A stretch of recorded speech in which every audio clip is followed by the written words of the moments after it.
Good morning, chaotic fam. I just wanted to start out today with, a good morning, good evening, good afternoon, good night, wherever you're at, whatever time you're watching this. I wanted to say from Mr. Chaos to you, you are never alone. So that brings me to today's topic with the holidays and um, people going through depression and the debate on should I tell somebody? Should I not tell somebody? I think it really comes down to you just got to put yourself out there. You know what I mean?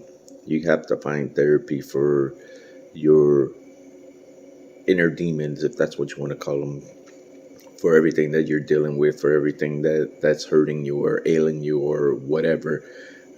Therapy, in my opinion, I'm not stating facts, but in my opinion, is as simple as reaching out to somebody, whether it be a friend or a family or a teacher or whatever, like somebody nearby that you can express your thoughts to. For me, I didn't have that growing up, but I have that now. And so it was more a case of I don't want to be a burden and I don't want to bother people. I don't want people thinking I'm weak, but forget all that. Just take a chance, and get your thoughts out because the more you harbor them, the more it grows, and the more it grows, the worse things get, and eventually it bubbles. Excuse me, it bubbles over and leads you to dark negative thoughts. Like people will think about suicide, people will think about their unworthiness in their eyes. They will think about all these negative things that they're dealing with, and they think that nobody cares about them because nobody's taking the time to be observant. But you have to understand that everybody's wrapped up in their own thing, you know. So it's like for them to be observant of you and your problems is a two-way street because they could be dealing with some things and they're probably wondering why nobody's being observant of them. All it takes is just a simple, are you okay? How are you doing today? Is there anything you want to get off your chest? Reach out to your brother, your sister, your cousin, your nephew, your aunt, your uncle, your grandparent, your mom, your dad, your step parents. Reach out to somebody and just be like, hey, what's good with you? Are you good? Do you need to talk? You want a hug? You want some hot cocoa? In the Latino household, we put the cheese on the bottom and the cocoa on top. You want some of that? We can sit here and we can discuss things. Honestly, it's just the little things. I can remember a time when just a simple smile and a hey, how are you was enough to get me through my day. I felt seen, I felt noticed. So it was it was a good feeling. And so I made it a point to smile a lot. I made it a point to say, "Hey, how you doing?" I made it a point to be observant and observe body language and listen to people's tone and the way they talk. I try to be like I'm not gonna say I'm 100% like boom, this boy is going through something or boom, that girl's going through something. It's like you just have to be observant. You know what I mean? The world is rough. It's a struggle out there, and we don't need to add to other people's internal demons. Just sit there, break bread, let's talk. That's why I tell people all the time. That's why I tell y'all my family. That's why I tell y'all all the time. You're never alone. With me here, you're never alone. You can message me, you can text me, you can, whatever. Find whatever way to message me. And we can sit and we can text. We can text for hours and hours and hours. And we can even get on the phone and talk to each other. Like currently, I live in Florida, and I used to live in Alabama. And in Alabama, I ran a what would you call it? It was like an offshoot of what's it called? Salvation Army. Had volunteered at the rehab center, and then from the rehab center, I did my own thing at home. I gave people my number, and eventually it branched out to like five other people joining me, and it was a 24-hour, 7-day a week helpline, and we were all available. There was never a moment where we weren't available. It was this is the time that you can reach these two people. This is the time that you can reach me. This is the time you can reach, this guy and that guy. And we were always there. We never claimed to be professionals. We never claimed to be, certified or anything. We were just five people that got together and wanted to make a difference. And that's the message. I can't change your mind, but I can change your perspective. And if I can change your perspective, then it's a win in my book. When you think about who you want to reach out to, yeah, sometimes you got to be careful on who you reach out to. But when you really think about who you want to reach out to, that first step is always the hardest. And you got to take baby steps. You can't come like Miley Cyrus. Like I came in like a wrecking ball. You can't do that. But it's like this is this is the things that are ailing me right now. These are the things that I want to talk about, and this is what I feel like could cause a major breakthrough in my healing process. When I was doing my helpline, I needed help on my own. I needed a lot of psychological and psychiatric help, and by doing this for other people, it helped me because it even though I knew it, it really solidified the fact that I was not alone, that there were people out there like me, and I needed to do my part to help them as much as possible. And in turn, I could hope that they could pay it forward and help other people. There was one particular case that I remember where the guy was bawling, and he told me that he didn't want to be here no more. And And I told him, well, let's talk about it first, you know. So he told me his story about, what it was like for him growing up as a kid, what it was like now, what it was like, uh, what he expected it to be in the future. And it just kind of broke my heart. It felt a little too close to home. And I told him, I'm like, look, these situations, they suck. But there's two ways to go about it. You can let it beat you, or you can beat it up.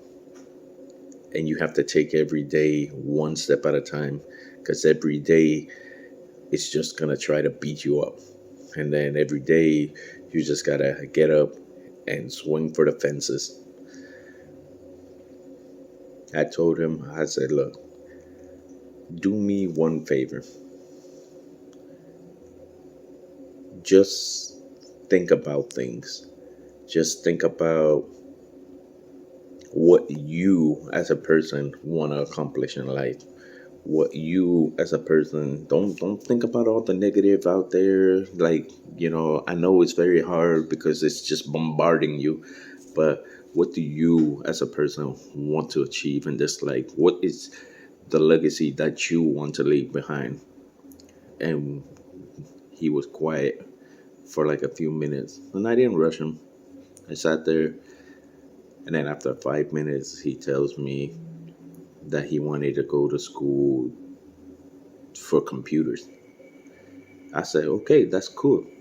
Computers is a very demanding profession, so you will always, you'll always have something to do with computers. So what you gotta do is you gotta do your research, and you gotta do what you need to do to make that happen.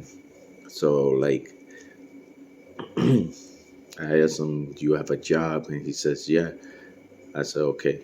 So now that you have a goal in mind, now you know what you need to do to put money to the side and pay your bills, right? Money to the side, pay your bills. That's what you got to do." And I hope I'm gonna pray for you that you make it.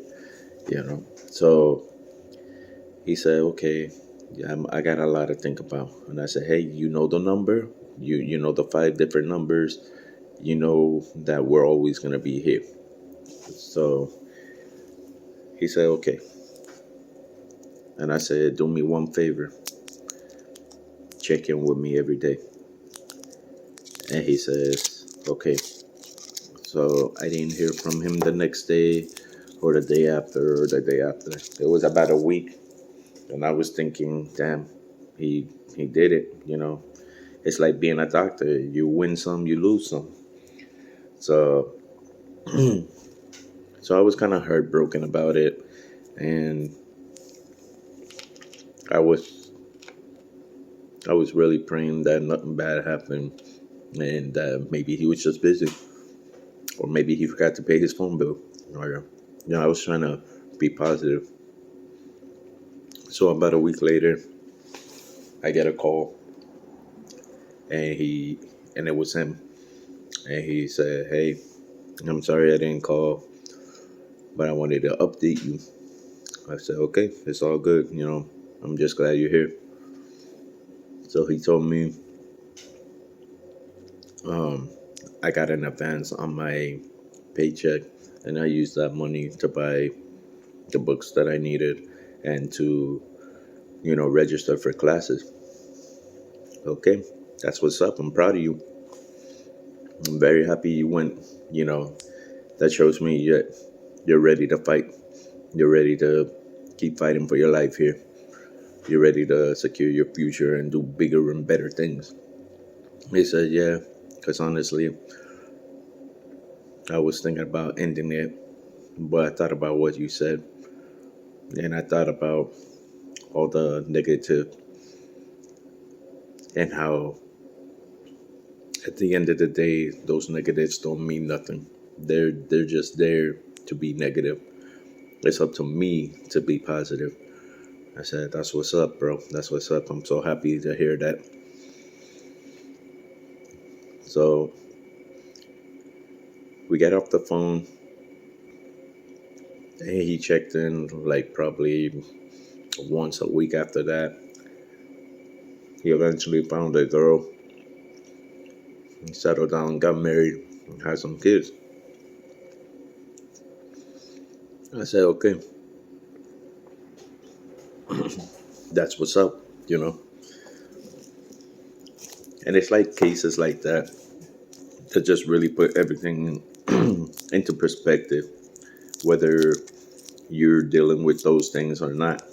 Everybody is dealing with something in some way, shape, or form. Some are mild compared to others, and some are severe compared to others. But it's not a competition. I'm not going to sit here and debate with you how rough my life is compared to yours. We all dealt with things differently.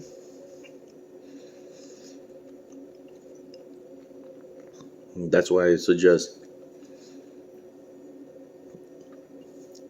even if you can't find somebody to vent your frustrations out to, sometimes it's best to sit there and write in your journal or a diary or whatever. It's a way to get all your thoughts out, and so you're not holding it. Therapy is very important for a lot of people, and that's just the reality of it.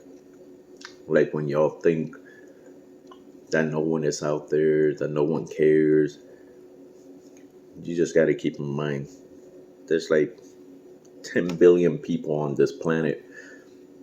Somebody cares. Don't walk around with that attitude. Nobody cares about me. Nobody cares enough to want to listen to my story. I'm just a burden. Don't think like that. You have to be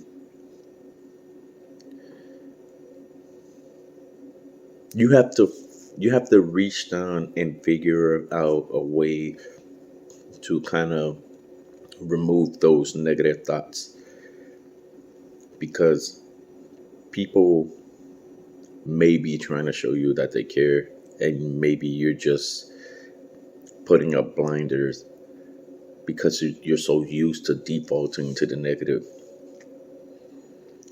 Sometimes it helps to go into a chat room and just talk anonymously. Sometimes it helps to talk to a friend. And sometimes it helps to talk to a family member, a teacher, an idol, a mentor.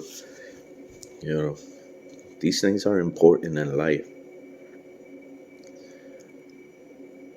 And it's very, very important to make sure that you keep in mind that at the end of the day, no matter what people say, no matter what people do, they're not living for you.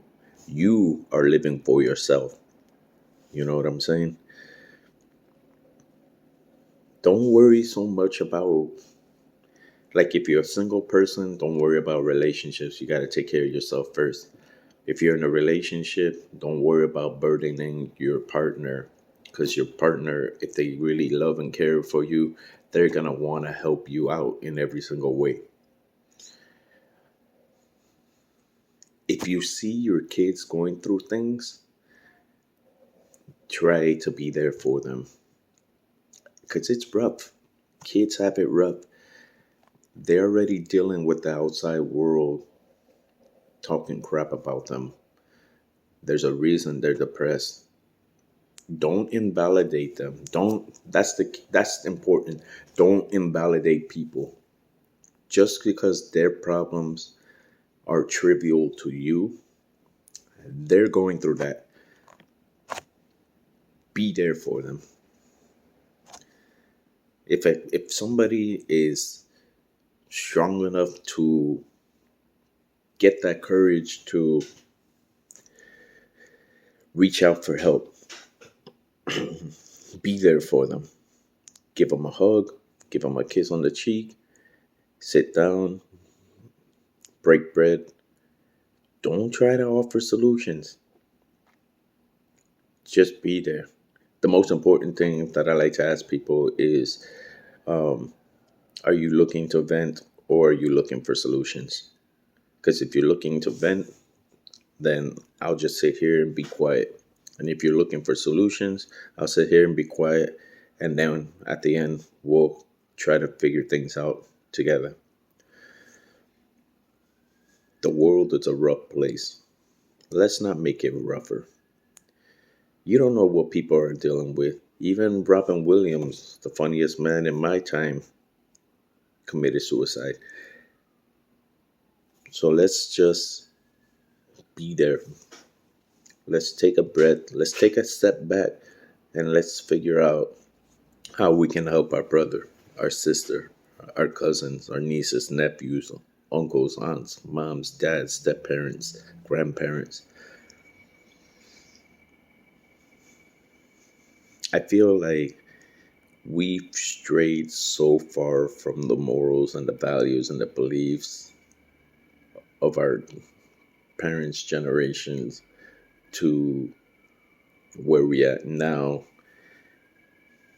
I really feel like it sucks, bro.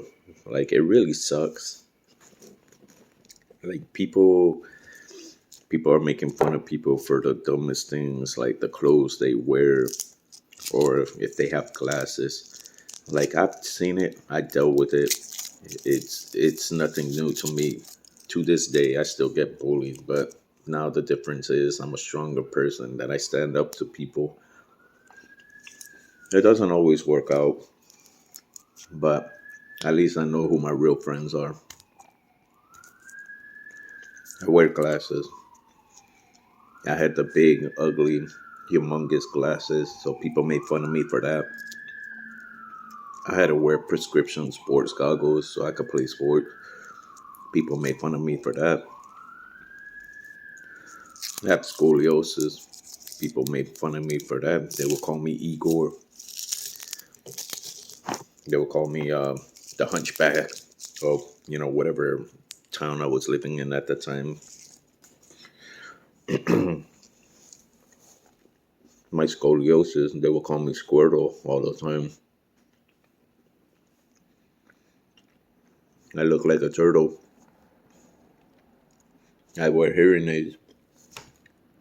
Like it's my fault that I can't hear. And people made fun of me for that.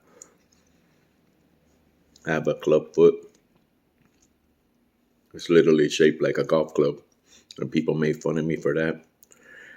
And I let that get to me. Like I really let that get to me. So at the age of 9, I tried committing suicide. Even to this day, people still try to make fun of me, but now I'm a stronger person. I can flip everything back on them. You wear hearing aids, you can't hear. I'm like, that's good. I don't need to hear your BS. You can't see, you gotta wear glasses. Okay, that's cool. I don't need to see you. But like, you got a club foot, you're a freak. I'm like, that's my strong foot. So don't think I won't knock you out with it. It's always about uh, finding a way to laugh at yourself.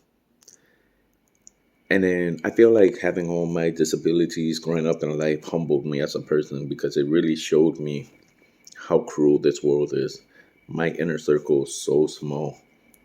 So I reached a point in my life that I don't want to waste time on people that don't matter. You know what I mean? I got my future wife. I got my stepdaughter.